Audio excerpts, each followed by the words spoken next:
Welcome back to That Dad Guy. It is September 20th, 2024, and I am in Fredericton, New Brunswick at the Fredericton Inn, which is right there behind me, where the Royal is taking place. So we are going to go in, we're going to start to look around and see what there is today on the first day.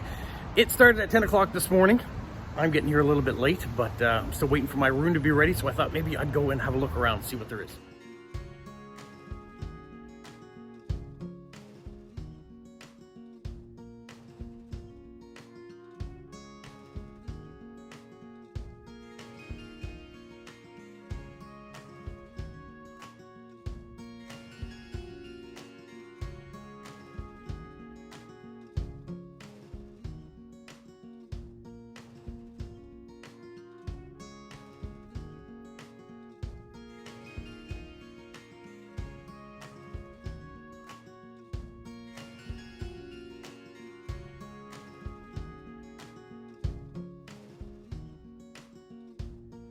I'm Diane Earle. I'm the current president of the Fredericton Stamp Club, as well as one of the organizers for this show. So how did it come to be that the Royal came to Fredericton? Well, one of the other clubs out west had decided that they could no longer do it, so they asked us to step in last year in October. So. Now, and we agreed to do it. Was Fredericton supposed to do it during COVID too? We were. We were booked to do it in 2020.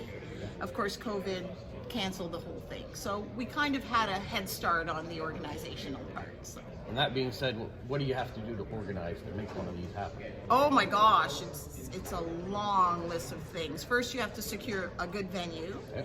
Of course, as you can see, Fredericton Inn, which is a great venue because the hotel rates are reasonable rate. We have this wonderful ballroom that accommodates everything we need, the exhibits, the dealers.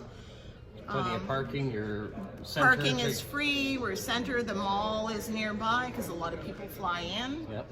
So that's the first thing. Then you have to get the judges to judge the exhibits. Okay, so how many judges would you have? We have four judges and one apprentice judge. Okay. He's learning to become a judge, but this is his final apprenticeship one. After that, he'll be a fully qualified judge. Okay, perfect. And then what else on top of that would you need to do? Okay, then you have volunteers? We have volunteers, yes. We have a committee of 12 that organized.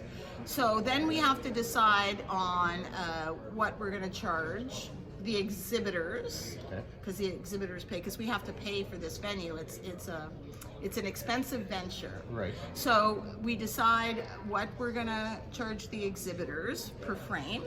We decide what we're going to charge the attendees, because we have the president's reception was at Government House last night, and then we have a banquet this evening. So, and after that, we send out letters to dealers to see who wants to come, because they come from Quebec, Ontario, Nova Scotia, and a few from New Brunswick. So we have to discuss, the fees for the tables. So. And all this pays for the whole show. So it's non-profit. We just try to bring in enough money to pay the bills at the end. So we've been organizing it for a year, but it's normally a 2-year venture. So we had to rush to. Okay. Yeah. So you already had some things in place because you were planning on. Well, we knew what the process was. Yeah. So once all that's done, we have to get the prizes for the awards. We had bags made for all the different dealers. No, for everybody. Everybody that registered, everybody that attended, got a bag with some lapel pins, with some covers. We do first aid, some official show covers with the program. Were they the ones that had the endangered frog on it? That's right. Yes. So the exciting, and the other thing we do is we do seminars and meetings. So one of the seminars is Jocelyn Saunier from Riverview, who designed the endangered frog stamp. She also designed last year the winter scene stamp. And the current Sarah McLaughlin stamp. That just came out this week. Did she design that one as well? Wow, that's exciting. Yeah. I did not know that. So. So she'll be here to talk about the endangered frog stamp, and she also signed some covers for us to give out to people. So What's the link between the Royal Philatelic Society of Canada and the local club? What kind of partnership do they do, Cal? Well, this is the annual Royal Philatelic Society of Canada show.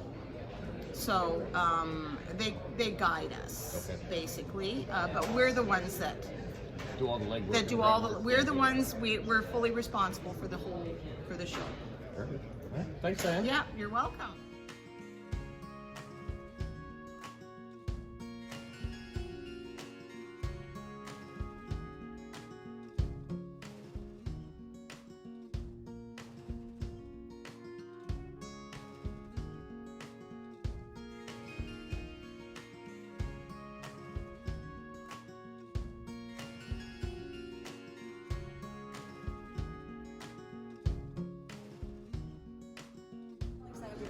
From Montreal, and I'm here in competition with my picture postcard exhibit on St. Patrick's Day and how the exchange of postcards among the impoverished immigrants to North America helped to create a community, a new community, which actually became very popular and has morphed into the St. Patrick's Day parades we see today.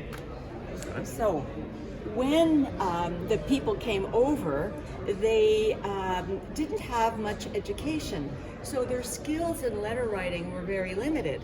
But the newest fad of the day was postcards, and so they took advantage of the postcard, how beautiful they were, how inexpensive they were, and how easy it was to write just a few words. You didn't need to know all the social graces in order to communicate.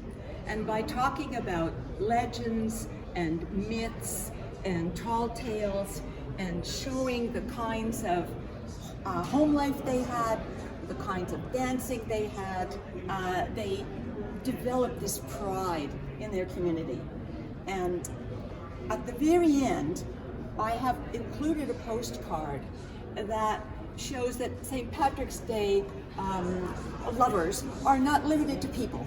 This dog in there is an Irish setter, and you will notice he is a clay pipe smoking dog wearing a shamrock collar, and he's saying, "Sure, and I'm glad I'm Irish too." Welcomes everybody to be Irish on St. Patrick's Day. Thank you so much. I'm McIntyre. I'm from Montreal, and I exhibit in international shows all over the world. Okay, so what do you have on exhibit today? So here is an actual fiscal stamps as opposed to postage stamps. Okay. And these are in 1870s, but 1952, the government of Canada required people who were in the merchant business that their actual instruments for measuring volume or measuring weights and so on had to be certified every year. And when they got certified every year, they got a specific actual certificate that's saying they're certified, and there was a cost to make the certificate, and the cost was paid with actual stamps.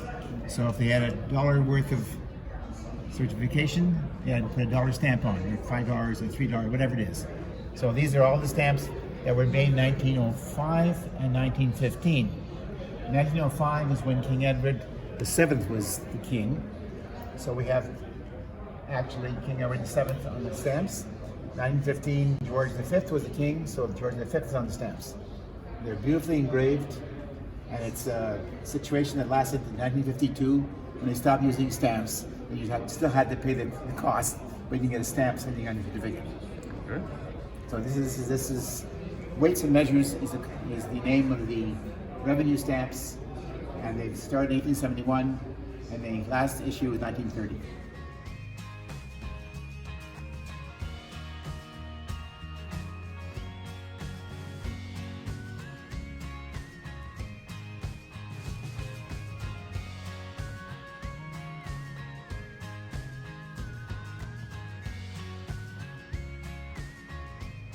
So when it comes to exhibits, how many classes are there that judges are going on? Each exhibition decides how many classes they're going to accept and judge. So it could be half a dozen classes, or 8, 9, 10, 11 classes. Depends on the show. So in a show like the Royal here, where we've got 130 frames.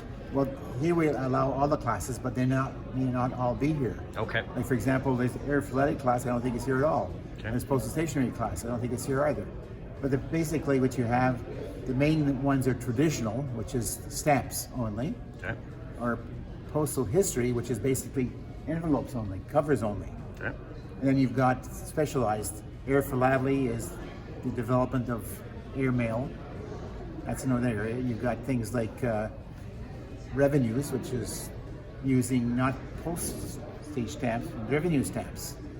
Like people remember a stamp on a packaged cigarette. That was a revenue stamp. You're paying the tax, or on a bottle of whiskey, or in my case, with weights and measures. But we have a pack of cards that had a stamp on it. I mean, so that's a whole other category called revenue stamps. Okay, as a judge, what are you looking for when you come to a category? No matter what the category is, what are you looking for? Basically, you're looking for a story. It has to be a beginning, a middle, and end. You have to actually have a statement saying what's that's all about. So in this particular frame, we're looking at 129 here. Yeah. This is going to be your initial story. That's right. Okay. So the title page that lays out what the story is going to be about and what the material is going to be about, and actually it should be set up in chapters so it has a flow to it, so you can flow through the story.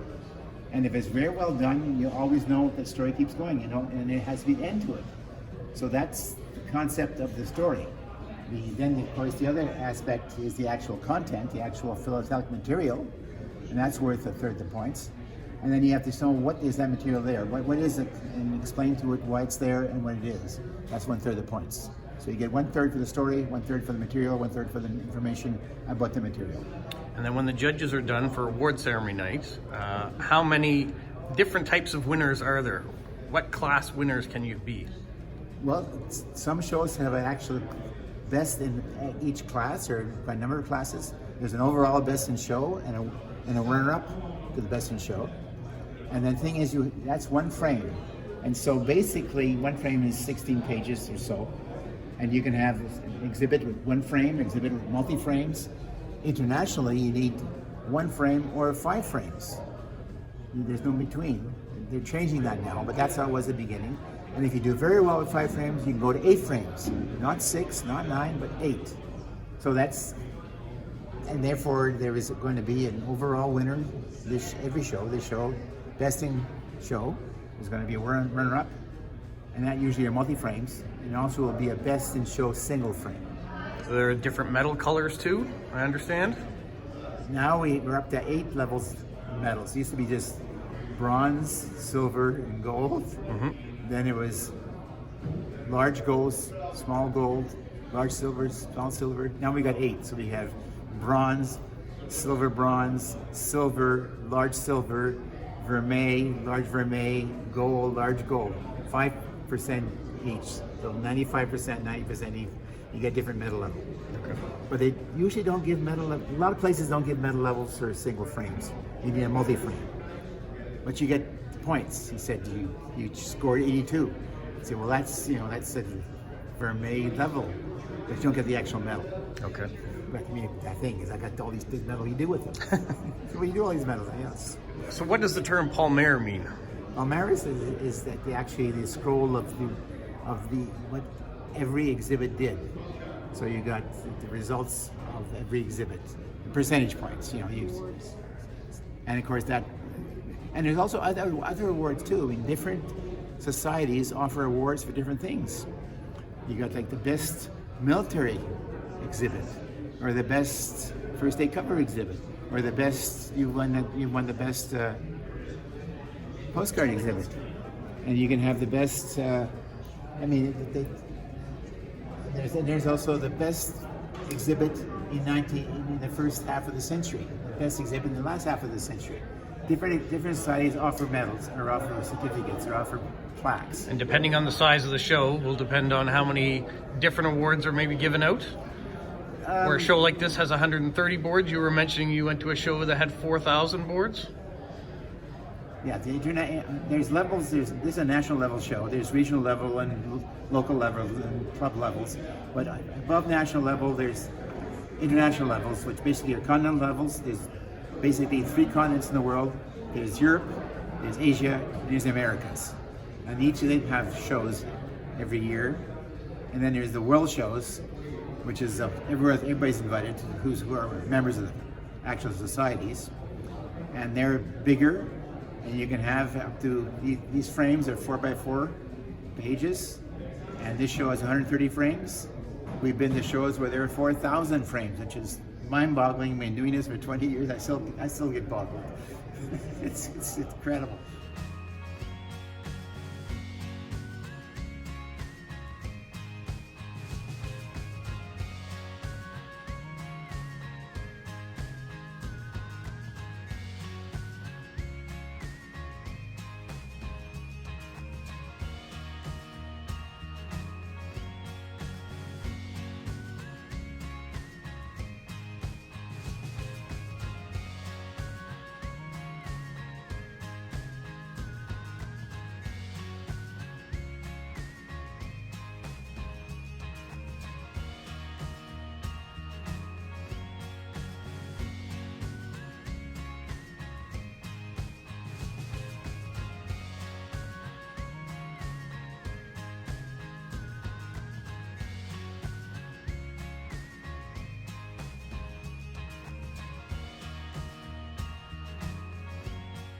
Hi, Nigel Mackey from Peterborough, Ontario. Okay, and what's your role here at the One of the Royal? dealers. Okay, and do you travel to all the different Royals? Usually. Okay, and you take all the different other stamp shows that are on in the Ontario area? The ones around Peterborough, Eastern Ontario, Southeast Ontario I do. Okay, and how long have you been in the hobby? So 67 actually. Been dealing since 84. Okay, dealing stamps. Yeah. Yeah. Not the other stuff. That's right. Okay, what got you into stamp collecting? My mother thought it would keep me out of trouble when we came to Canada in 67, Came from where? England. Okay. And she told me I had the idea of a 3-bedroom house wrong. She said you're supposed to get a woman in the big bedroom and make kids to fill the little bedrooms, not fill the little bedrooms with books and boxes of stamps and coins. So, in your opinion, what is it going to take to keep stamp collecting alive? Local shows, local clubs.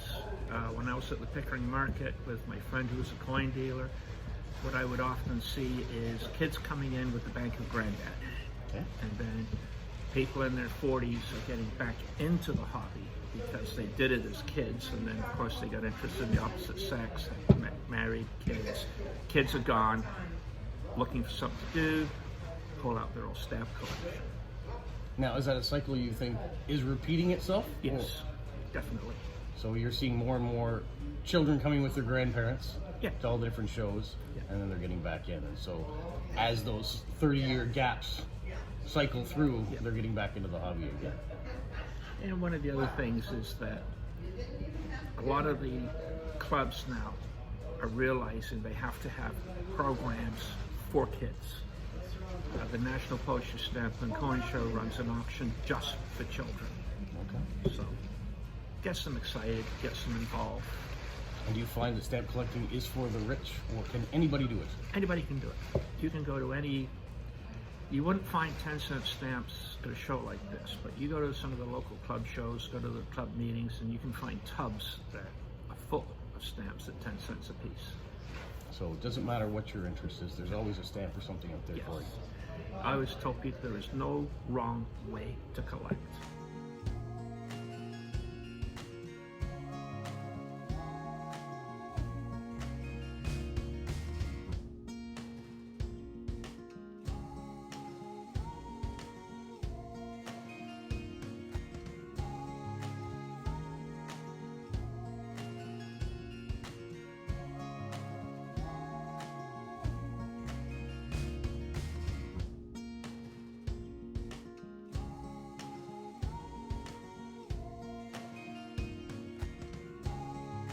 My name's Frank Hoyles. I'm from Blenheim, Ontario. I've been in business 34 years, and we do shows everywhere. And here we are at the Royal in Fredericton. Postcards. We have 3 boxes of New Brunswick postcards. We do them by town. So we have the names of the various towns. There's Edmundston, for example, with about 50 cards. Grand Falls with a similar amount. Grand Banana Island, there, where I'm hailing from. Moncton, yeah, we have several sections of Moncton. These are the buildings. And then we have other Moncton with the parks and all that sort of thing. So we arrange them that way. St. John, you name it. And then the little places, which we don't have enough of or are very, very small and have very few postcards, we lump them together, and here it's A to G. H to M, and so on and so forth. And people come and choose whatever cards they'd like from whatever town they're interested in. Some people collect counties, some people collect just a specific town. Some people are into genealogy and they want the church in which their parents were married, or where their grandparents lived, or things like that. So postcards are historical records. They're historical documents, because sometimes, often, especially in the little towns, the only representation of what they look like in, say, 1912 is on a postcard from that town. Now, do you find people collect postcards more that they want them mint, or do they want the stamp on the back with the address and the letter? Some people want mint because they want the pristine image. Some people want used because it's got to be in decent shape, but because on the back they get the postmark, they get the message, they get the date. Right. So that dates whatever the image is, and that's important. Myself, I prefer used. Okay. I see in the exhibits down there too, we've got people that are doing tableaus that are all postcard related as well.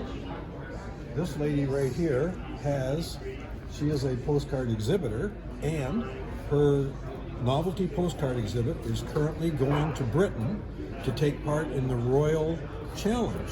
Okay. That will be going on in Britain shortly.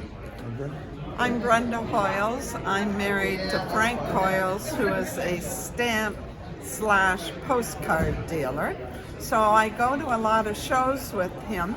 I don't know a lot about stamps, but I got interested in the postcards, and I did an exhibit for his local club, and I did it mainly for those people like me who don't understand stamps. Right. They can come, they can read through a postcard exhibit and understand it. So I've done 2 traveling stamp exhibits. They've been to 5 of the 7 continents. Wow. They've not been to Antarctica, of course. No. But I have been. And You're the second person at the show that's been there, so I can't believe that. I've been to Antarctica 3 times. Wow. Yes. Okay. Anyway, Australia is the other continent that they haven't been to. Okay. Now, I have a 5-frame, which is 80 pages, exhibit on novelty postcards. And the novelty postcards are the toys of postcards. Okay. They have squeakers. They have movable eyes. They might be a different shape, like a fish or a butterfly. Yep. They are different sizes. You can have the miniature ones. You can have the jumbo postcards. You can have the panoramic ones, which are fold out. They were used by a lot of motels in the 50s. Okay. Because you could open it up and you'd see the strip of rooms and the cars and the flower beds. Okay. Also, that exhibit has different materials that postcards are made of. Like So you've got cork and things like that. cork, Yep. birch bark, aluminum, burlap, copper, silk. It has also, they have attachments on them. Like there are the button people who have a button for their face. Okay. And then they have the postcard has the body on it, but the button has the eyes and the nose and the mouth. So how do you find all your postcards that you put into your exhibits? Other than the obvious that you have in your collection here, where do you get them? I get them from yard sales, Okay. estate sales, people who are giving up collecting. So they come to us because they know we have postcards. Right. So they offer them to us. Okay. Yes. And we attend shows in the United States, postcard shows in the United States and in Quebec and Ontario. And now we're here. Now you're here in Atlantic Canada. We're Yes. glad to have you here. Yes, well, we're happy to be here. It's always a fun time. We meet a lot of very pleasant people.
I'm Peter McDonald from Ottawa, Canada, and I'm the General Manager of Sparks Auctions.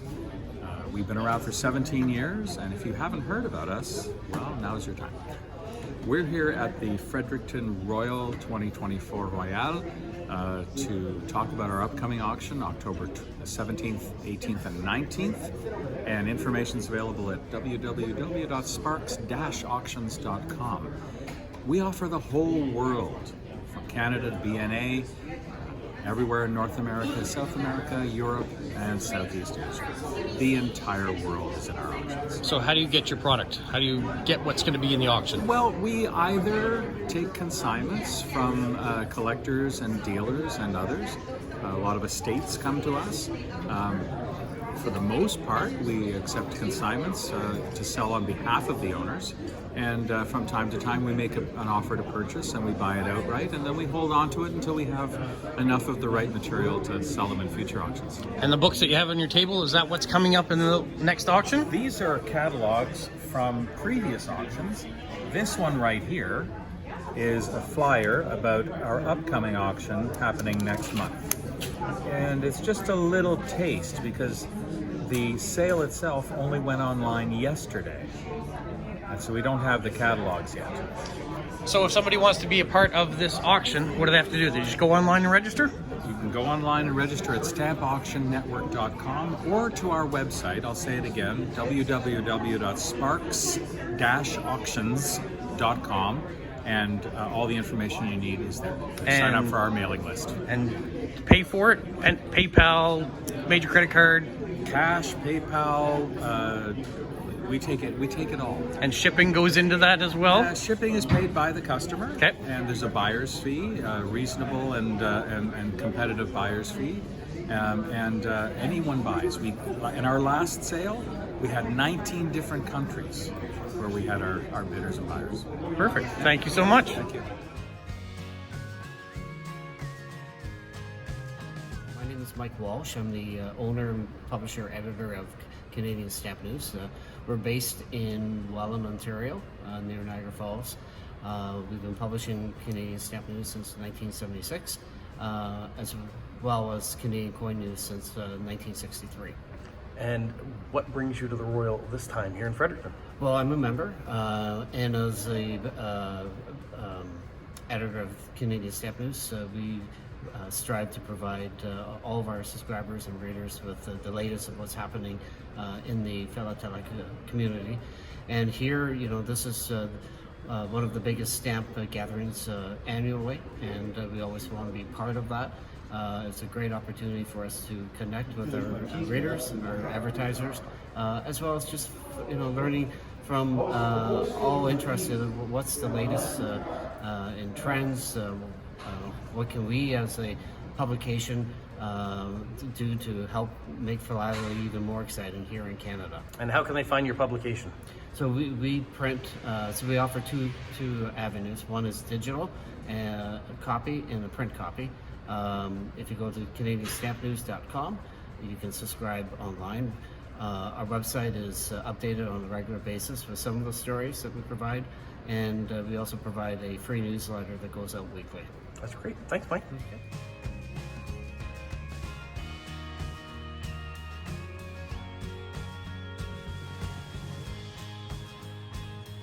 Hi, I'm Greg Redner. I'm the president of the Royal Philatelic Society of Canada, and I'm from London, Ontario.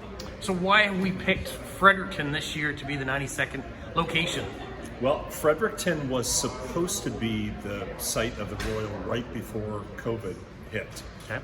And because COVID was ramping up, we had to cancel it. And so we were all very excited when they expressed an interest to host and pick up where they had the ball. COVID had dropped the ball for them.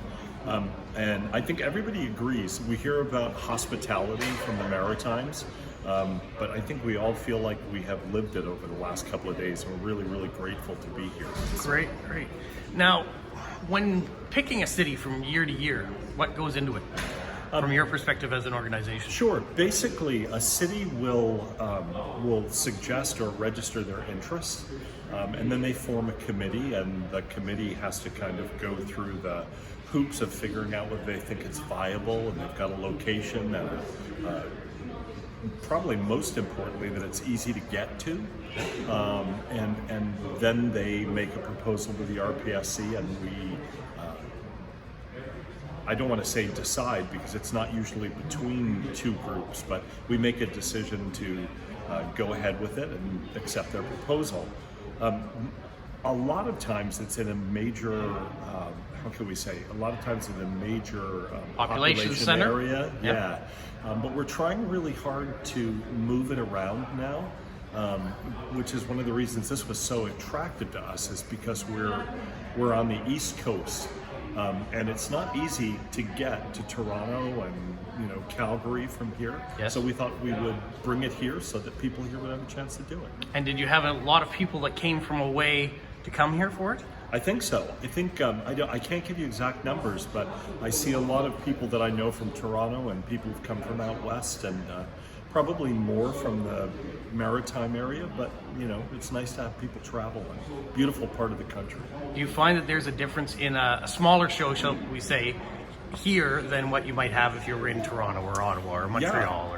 Yeah, I mean, the shows that tend to be in places like Montreal and Calgary and in Toronto tend to be very, because they're easy to get to and they're in the center of the country more so, they tend to attract maybe more collectors from those big population areas.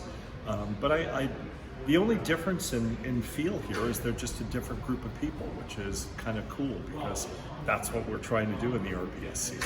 So let's focus on that. The RPSC, what is its main, its goal?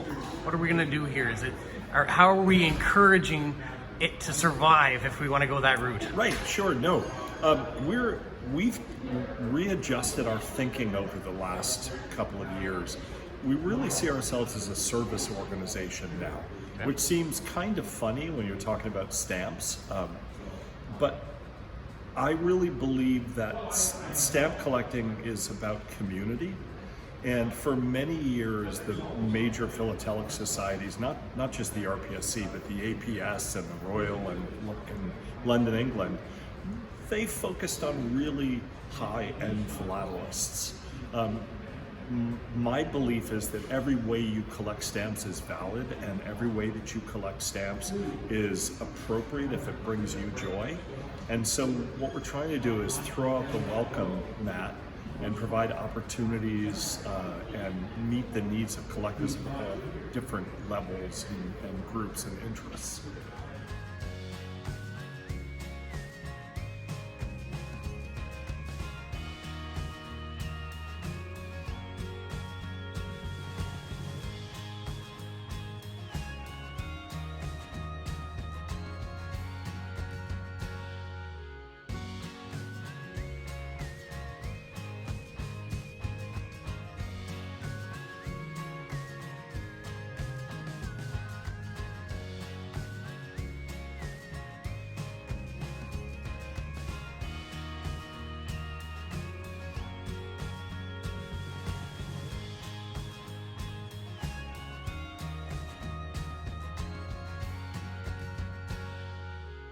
I'm Jane Sodero. I'm from Halifax, Nova Scotia. I've been collecting stamps since elementary school.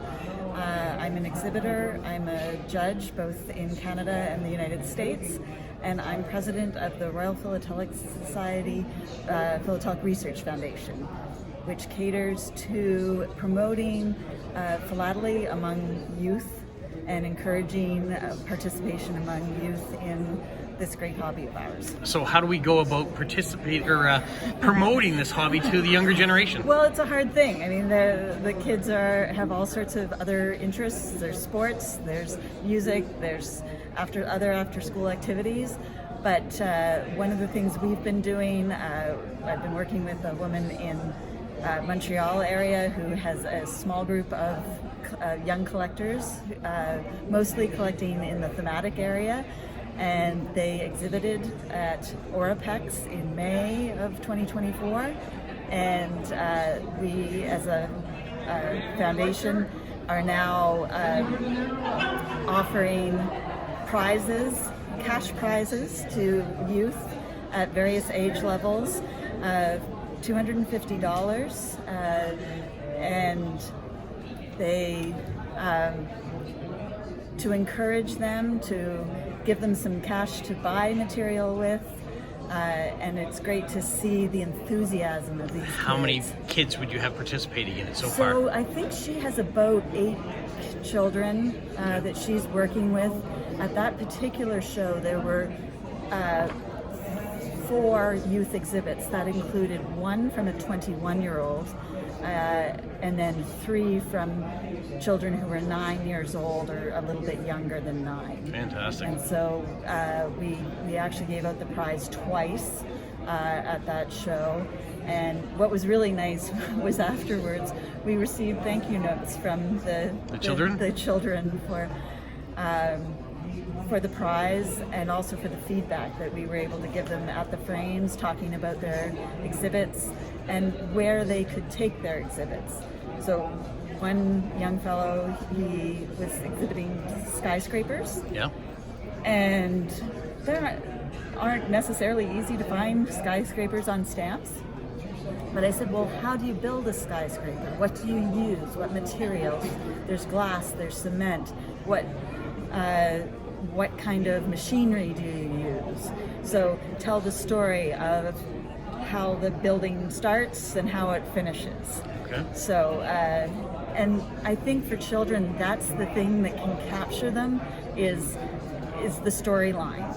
That it's not just filling holes in a page, but telling stories like they get in a children's book that they would read with their parents or at school or whatever. And get them involved early so it continues on throughout life. Exactly. Yeah. And I think we all, as collectors, there's a period of time, teenagehood, college, young parenthood. Where we fall away. We fall away. But the hope is that those ones that really glommed onto it when they were young will come back to it when they're a little bit older. And they may continue the collection that they started when they were young, or they may start anew with a different interest. That's great. Yeah. All right. Well, thank you so much for your Thank you. encouraging the next generation. Well, I'm thrilled with the participation of those children, and even here seeing the kids involved and picking out stamps. So Great. I'm going to go help some now. Great. Thank you so much.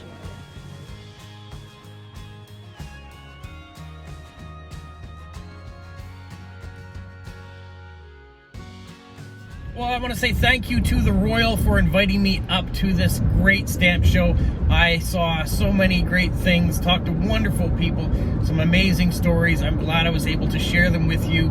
And hopefully you guys learned something too. I learned a ton of stuff while I was there, and taking that knowledge home with me, and hopefully we'll be able to share some other things in the future and maybe some other projects to be worked on. Who knows?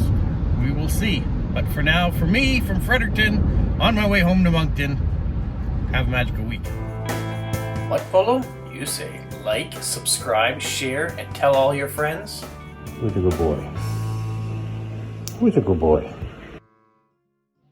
Bye.